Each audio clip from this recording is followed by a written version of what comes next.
우리는 가끔 혼자 있는 시간이 필요합니다. 혼자서 생각하고 정리하고 쉼이 필요하기도 하죠. 더 나아가 사람들이 있는 곳에 가면 피곤하고 나의 행동에 대한 제한을 받는 일들이 너무나도 많습니다. 혼자만의 시간을 갖는 것 너무나 중요하죠. 그러나 혼자 시간을 보내면서 회복을 하다가 보면 다시 세상 가운데로 나아가기 힘들고 또 세상 가운데 불리한 상황을 만나게 되면 도망가는 것이 혼자만의 장소가 되어버리기도 합니다. 우리는 그것이 온전한 회복으로 아는 경우가 있습니다. 그러나 온전한 쉼과 회복은 그렇게 이루어지지 않습니다.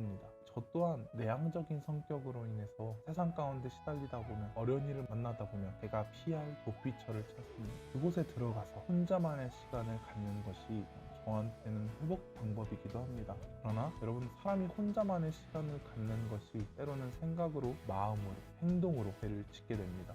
누군가를 미워하기도 하고요. 은밀한 죄에 빠지기도 합니다. 그런데 그 행동들이 잠시 동안은 시원할지 모르나 시간이 계속해서 지나고 나면 이 죄의 굴레에서 벗어나지 못하는 우리 자신을 발견하기도 합니다. 그래서 우리가 그만큼 죄인이고 혼자만의 시간이 아닌 주님과 함께하는 시간은 정말로 중요한 줄 믿어야 합니다. 계속해서 우리 속의 사단은 우리를 유혹하고 혼자만의 시간을 가지면 온갖 상상을 다 하게 만드는 것이 바로 사단입니다. 은밀한 상상, 극단적인 상상, 누군가를 미워하는 마음, 이 모든 마음들이 여러분들을 건드립니다. 하나님을 사랑한다 라고 말을 하면서도 삶은 하나님이 필요해 보이지 않는 그런 죄악된 삶의 문제 가운데 그 문제를 해결하기 위해 하나님 앞에 나아가는 것이 그것이 아니라 나의 만족과 유익을 향해 도망가는 그 삶은 결코 좋은 삶이 아닙니다. 그 삶은 우리에게 계속해서 반복될 것이고 우리를 끊임없이 괴롭힐 겁니다. 그 고통을 피하기 위해서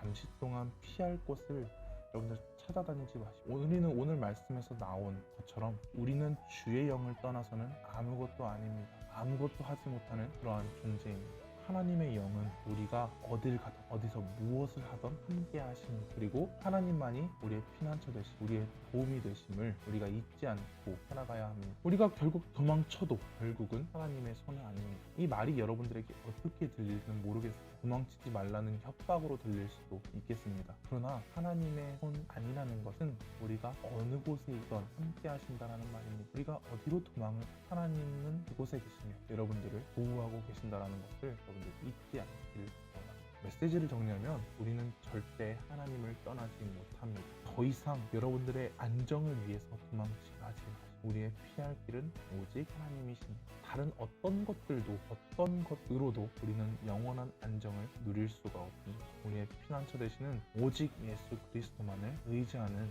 저와 여러분들이 되기를 간절히 소망합니다.